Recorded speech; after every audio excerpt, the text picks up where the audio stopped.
Ground Bunker. This is your proprietor. It's a Wednesday afternoon here at the Danny Masterson retrial. Got a couple of very interesting witnesses today. Started out with Jane Doe 1's cousin Rachel, her corroborating witness. And her testimony was similar to what we heard in the first trial. She says a few things that are sort of inconsistent with Jane Doe 1, but what I always keep in mind is that Jane Doe 1 said that, her cousin was only 17 in 2003, and so she really didn't want to share details about the assault with her. But so she's got some details of other things, and it's interesting. Of course, the most interesting thing we hear from Rachel is that the bruises she saw on Jane Doe 1 in person were much darker and more prominent than what could be seen on those photographs. So that's, something for the jury to consider. After lunch, we had Claire Headley. I had heard the DAs tell the judge just last night that they were going to bring on Jane Doe 2 today, but I guess they changed their mind, whatever. But before Claire could even get on the stand, Sean Hawley appealed to the judge one more time. Please don't put her on. And the argument she used was interesting. She was saying that, basically Claire's not an academic type of expert.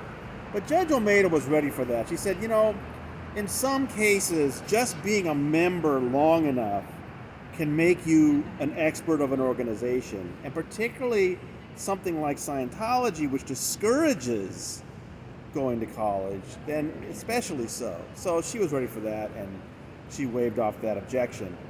So Claire was great. I mean, she was questioned by Deputy DA Ariel Anson, and listen, it would have been wonderful for her to be up there for hours and hours just talking about all the stuff that she knows about the history of Scientology, the structure of Scientology, the abuses, the controversies, everything. But they had to stick to what has already been said in this case. They basically wanted her to address some of these terms that Jane Doe 3 and Jane Doe 1 have been talking about.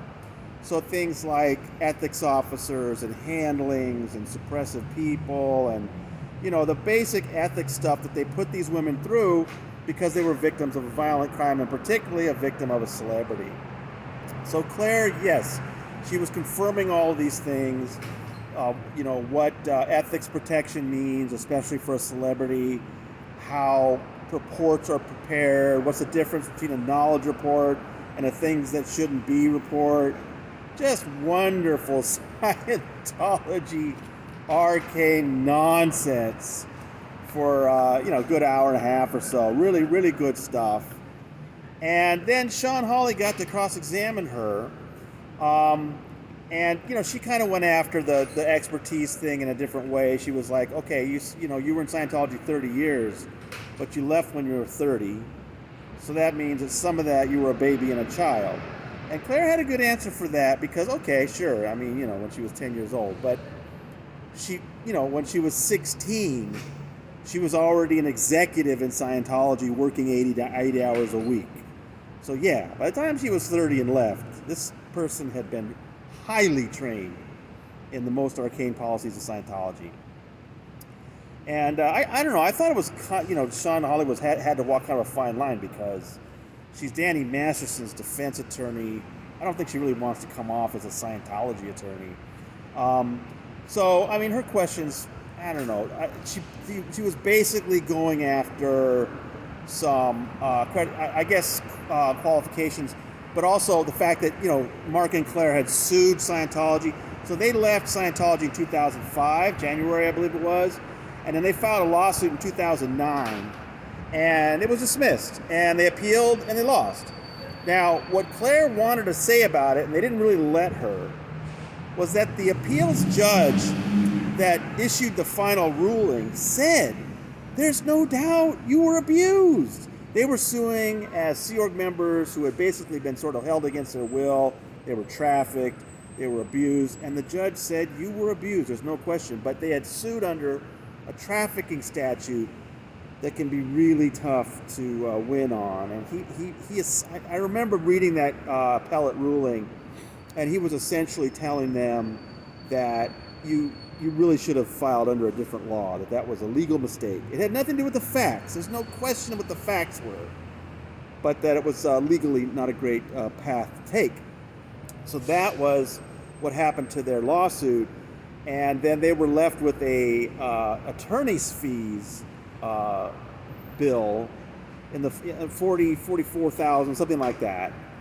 I sure remember, because the readers of the Village Voice helped raise some of that money to make them whole. They'd sold things, and Mark had to sell his truck and everything so they could scrape together the money, because Scientology had said to them, hey, we'll forgive the $43,000 if you just give us the rights to Mark's book, Blown for Good, and basically spy for Scientology. Well, Mark and Claire, come on. There's no way they're going to put up with that. So they scraped together the money, and then I was real happy that the readers of the Village Voice pitched in on that to help make them whole. A lot of other people did. It was great. I sure remember those days. 2012, I think it was. So that's what happened with their lawsuit, and I don't think Sean Hawley really touched her on that.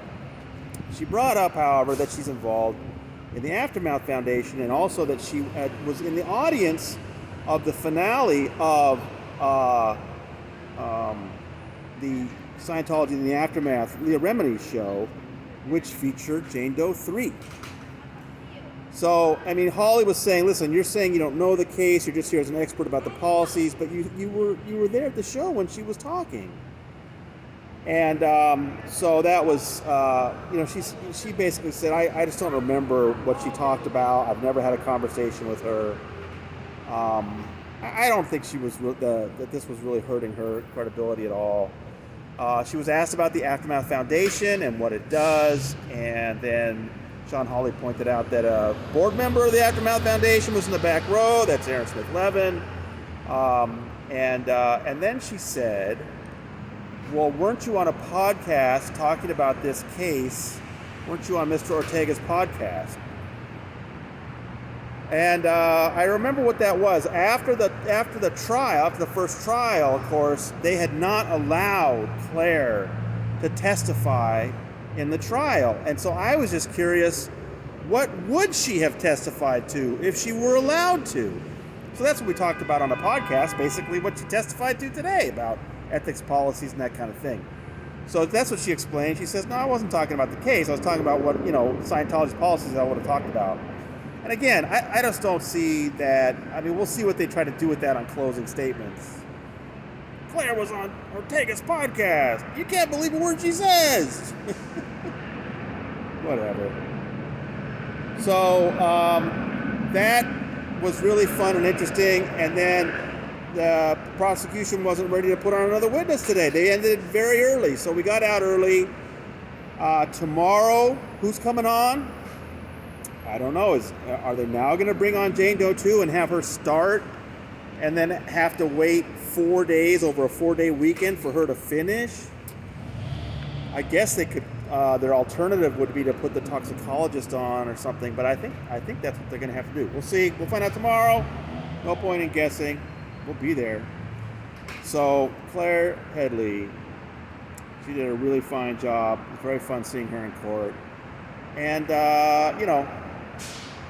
it's, like I said, the prosecution just seems to be doing a better job this time.